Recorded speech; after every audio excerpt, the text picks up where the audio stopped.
Olá, amados irmãos, a graça e a paz do nosso Senhor e Salvador Jesus Cristo. Hoje é quinta-feira, 18 de junho de 2020, estudo bíblico.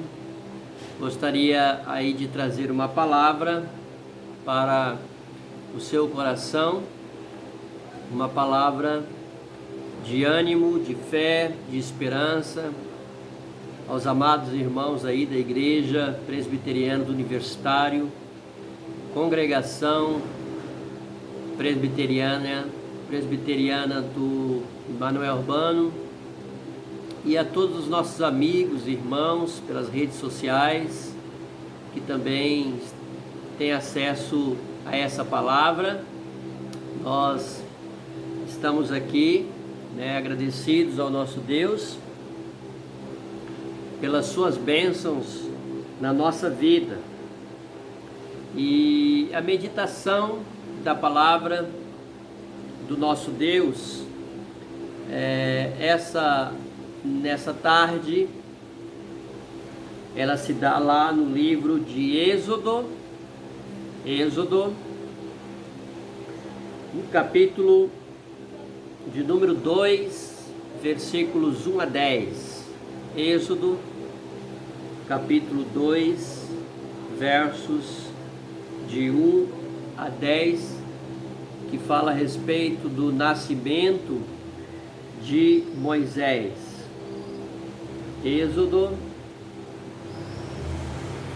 o capítulo de número 2, 1 a 10, diz assim a palavra do Senhor: Foi-se um homem da casa de Levi e casou com uma descendente de Levi. E a mulher concebeu e deu à luz um filho, e vendo que era formoso, escondeu-o por 3 meses.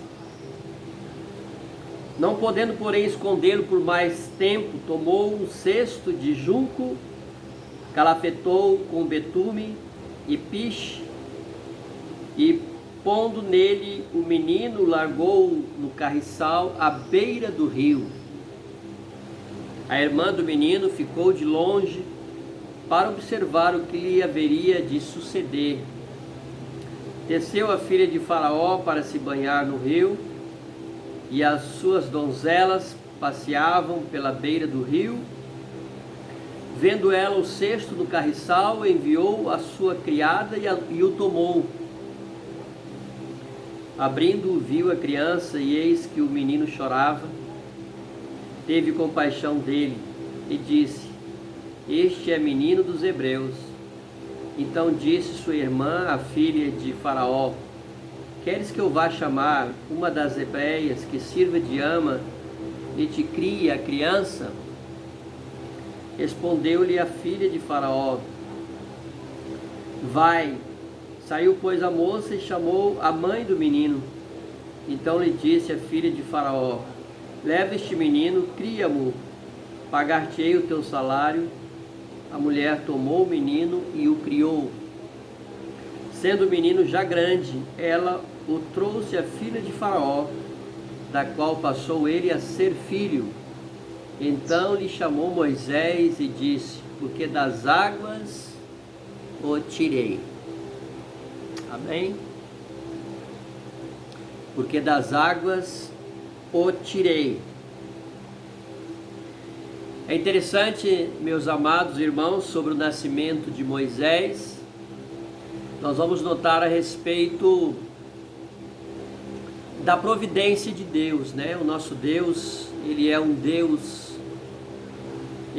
providente, Ele é um Deus que cuida de nós, e Ele é um Deus que não está alheio aos nossos problemas e não está alheio também às nossas dificuldades.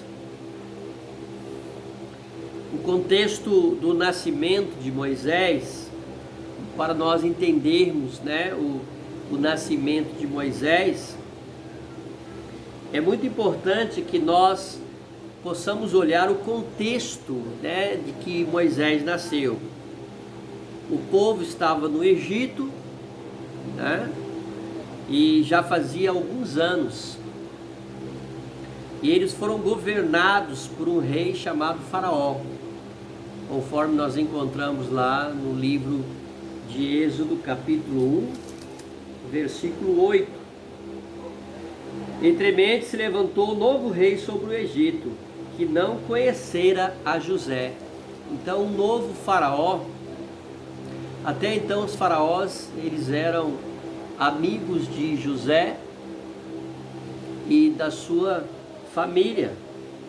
Mas essa nova geração, essa nova dinastia de faraó, não conheciam José.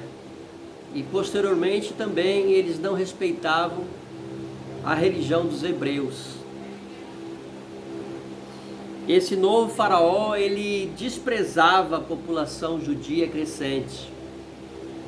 E assim ele tomou algumas medidas para que pudesse estar controlando então, né, aquela população. A primeira medida que ele tomou está nos versos de 8 ao verso 14, que fala a respeito da aflição dos adultos. Então, a primeira medida que o novo faraó tomou foi afligir os adultos escravos hebreus.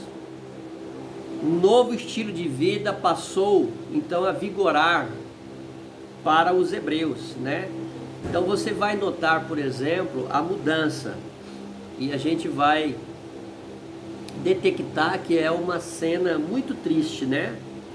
Os hebreus, e também que eram escravos, né, dos egípcios, e estes egípcios puseram sobre eles, então, sobre os adultos, feitores de obras, para que pudessem afligir os hebreus com as suas cargas.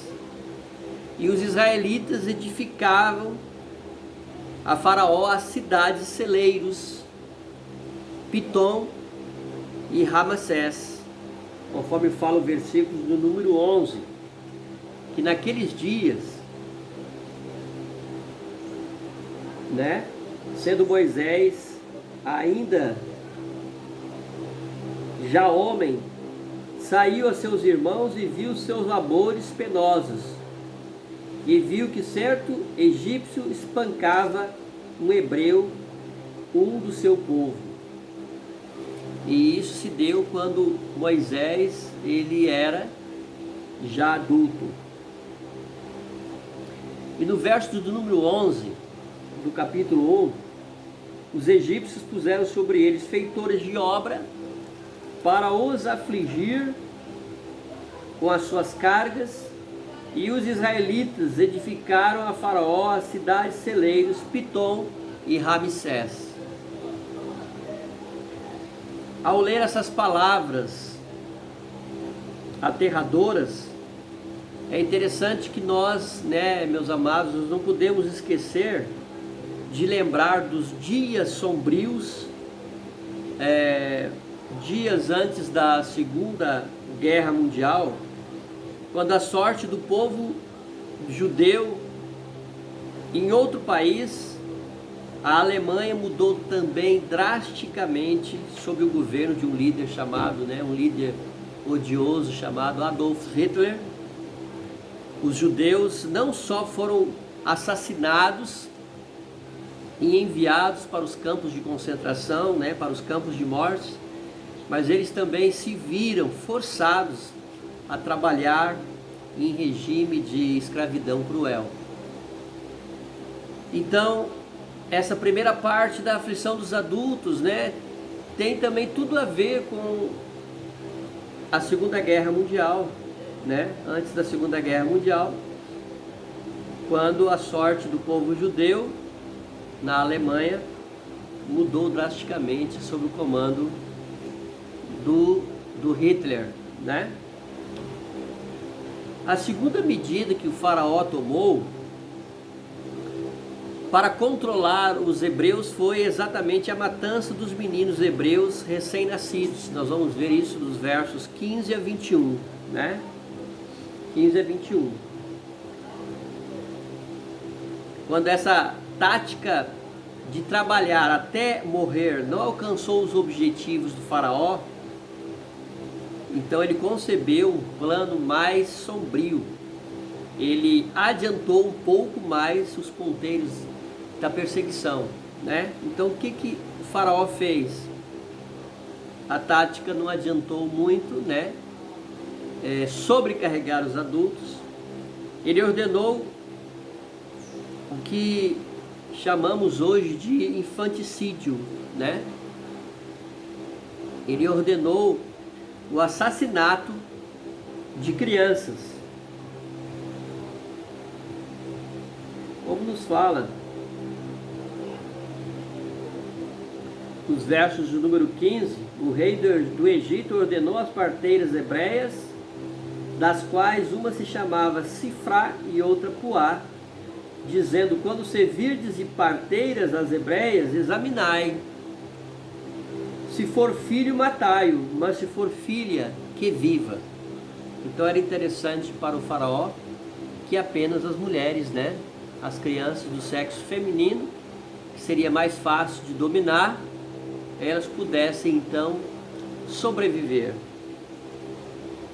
Então, de acordo com as instruções, e aí nós vamos ver, né, meus irmãos, como o Senhor é um Deus de providência e um Deus de cuidado, porque o Senhor, ele providenciou desde o nascimento de Moisés, o temor das parteiras, ele providenciou até o coração da filha de Faraó,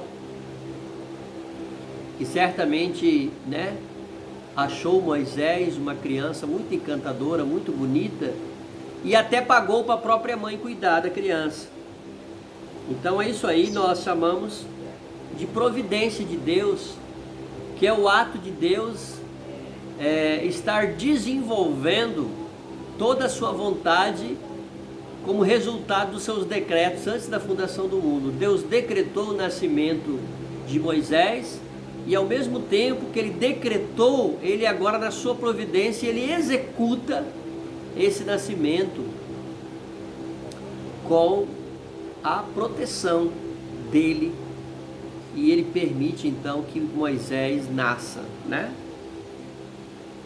Então, de acordo com as instruções de Faraó, a parteira hebreia devia prestar toda a atenção ao nascimento do bebê. Ela devia descobrir imediatamente o sexo do recém-nascido e matá-lo caso fosse do sexo masculino. E esse plano, se esse plano tivesse dado certo, o faraó teria exterminado o povo hebreu, né? Mas não deu certo por causa de quê, irmãos? Não deu certo por causa da providência, não deu certo por causa do cuidado de Deus.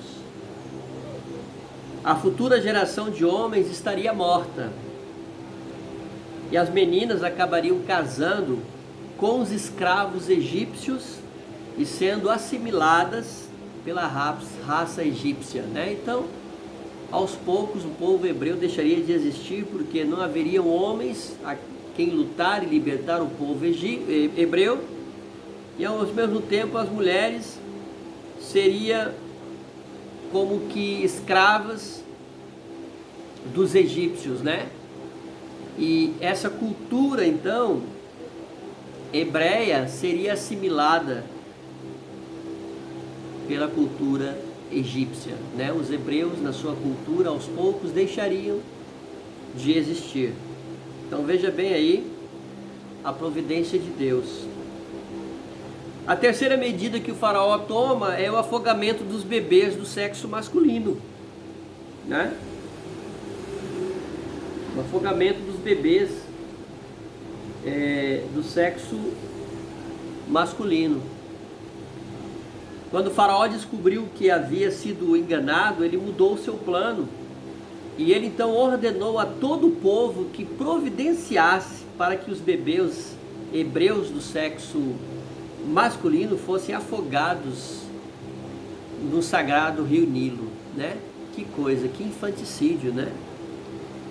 Então os guardas de Faraó não tinham como vigiar cada uma das parteiras hebreias, mas o povo egípcio podia ficar de olho nos escravos hebreus e avisar quando o menino nascia. No entanto, estava para nascer o menino que o faraó não conseguia matar. Então aí nós vemos em tudo isso, né, nessa história, a providência do Senhor. Gostaria de parar para refletir com os irmãos, é que as dificuldades não apagam as promessas de Deus. As dificuldades da nossa vida e as dificuldades da tua vida, elas não apagam as promessas do Senhor. Essas pessoas passaram por terríveis problemas, mas Deus prometera: eu enviarei um libertador.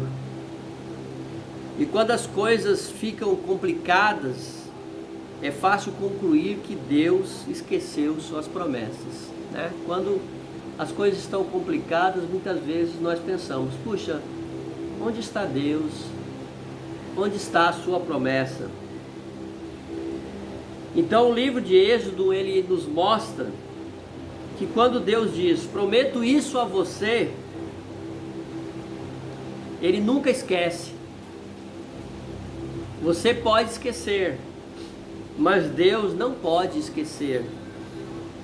Então nós vivemos dias, né, meus irmãos, de corrupção, vivemos dias de violência, nós vivemos dias de decadência moral, né? E não pensemos, por exemplo, que por um momento que Deus tirou férias, né? Ou por suas promessas, Ele está em lugar errado. Ele não adormeceu na direção deste mundo, mas o Senhor, Ele continua sendo Deus. O Senhor, Ele continua sendo um Deus todo-poderoso. O Senhor, Ele continua na direção do universo, mesmo quando as dificuldades elas nos sobrevêm, elas não apagam, graças a Deus por isso, elas não apagam as promessas de Deus na nossa vida, na minha vida e na tua vida. Então, meus amados, o tratamento cruel não escapa aos olhos de Deus. Muitas vezes nós podemos imaginar que Deus não nota os nossos momentos de dificuldades, os nossos momentos de provas difíceis, né? Os nossos momentos cruéis pelos quais eu e você nós passamos. E é possível que fique tão desanimado, tão magoado, que comece a pensar que Deus, Ele está tão distante das suas circunstâncias. Deus, Ele está tão distante de mim, da minha vida, né? É uma oração que está difícil de ser atendida, que está demorando. É aquela bênção que não vem, é aquele pedido que eu faço há muito tempo e Deus não está ouvindo. E nós pensamos que Deus está distante das nossas circunstâncias. Ou se está, Ele não se importa conosco. É a primeira coisa que vem na nossa mente, né? E essa, meus irmãos, sem dúvida tem sido uma mentira do diabo para enganar o povo do Senhor, para enganar o povo de Deus. Deus sempre sabe o que acontece e Ele sempre importa conosco. Tem uma importância muito grande o seu povo. Assim como Deus viu o sofrimento desse povo hebreu, Deus também, Ele está vendo o seu problema, Deus também está vendo a sua dificuldade. Como vamos ver, Ele fará tudo o que é necessário para salvar o seu povo. Talvez seja chamando você para a sua casa, para estar com Ele, ou partindo o oceano ao meio, a fim de que você possa caminhar em terra seca. Que coisas maravilhosas que Deus fez no passado. E Deus tem usado milagres também de transformações de vidas também hoje no presente, né, irmãos? O livramento dele pode não chegar de acordo com o seu horário ou da maneira que você espera, mas chegará na melhor hora, na hora certa. Ele não abandonará os que são seus. Provações pesadas não diminuem o interesse que Deus tem por nós, né? Então, as provações pesadas, elas não diminuem o interesse de Deus. Por mais severa que seja a prova que você tenha de enfrentar, ela nunca irá sobrepujar o interesse dele. Lembre-se de como Deus recompensou as parteiras. Ele tudo vê, ele vê tudo, né? No capítulo 1, verso 20, diz: e Deus fez bem às parteiras, e o povo aumentou e se tornou muito forte. Olha que bênção. Deus abençoou o ato, a ação, né, daquelas parteiras. Este talvez tenha sido um ano difícil para você. Essa pandemia, essa dificuldade toda que estamos enfrentando, né? Problema psicológico, talvez a depressão, talvez a ansiedade, o isolamento social, tudo isso mexe com a cabeça da gente. O futuro à sua frente parece sombrio ou parece um futuro ameaçador. Em seus raros momentos de tranquilidade, você pode se perguntar: onde Deus está? Onde Deus está? Essa é a pergunta que muitas pessoas se fazem. E Ele está bem ao seu lado, meu irmão e minha irmã. Deus nunca o deixou, Deus está sempre ao seu lado. Deus está sempre do nosso lado, Ele nunca nos deixou. Como diz a sua palavra, jamais tirou os olhos de você, nem a sua atenção foi desviada por outros assuntos, nem mesmo por um segundo. Se o Senhor permitiu que você nascesse, Salmo 139:16, os seus olhos também estão sobre a tua vida. Amém por isso. Está sobre a minha vida. Se Deus permitiu que eu e você viéssemos a este mundo, Ele também está conosco, nos abençoando a cada momento e a cada instante.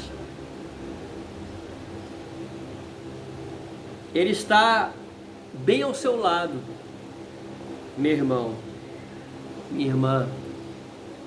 Nunca o deixou, jamais tirou os olhos de você, nem a sua atenção foi desviada por outros assuntos. Que bênção maravilhosa isso. Nem mesmo por um segundo. Ele jamais cessou de querer o seu bem, pensar em você, considerar sua circunstância ou amá-lo com uma paixão e intensidade, além de qualquer compreensão. Hudson Taylor escreveu certa vez, dizendo o seguinte: não importa quão grande seja a pressão, o que realmente importa é onde ela se encontra. Quer se ponha entre você e Deus, quer pressione seu coração. Não foi por acidente que você nasceu nesta era específica, nessa conjuntura da história, em determinado país neste mundo. Deus está buscando homem ou uma mulher que obedeça aos seus propósitos e aproveite o dia para glorificá-lo. Graças a Deus por isso. E aí eu tenho algumas perguntas para você neste dia, né? Porque os egípcios desejavam tornar a vida dos hebreus tão infeliz? Essa é uma pergunta interessante. Por que os egípcios desejavam tornar a vida dos hebreus tão infeliz? E de acordo com a razão apresentada por Faraó, a presença de tantos hebreus era um risco para a segurança nacional.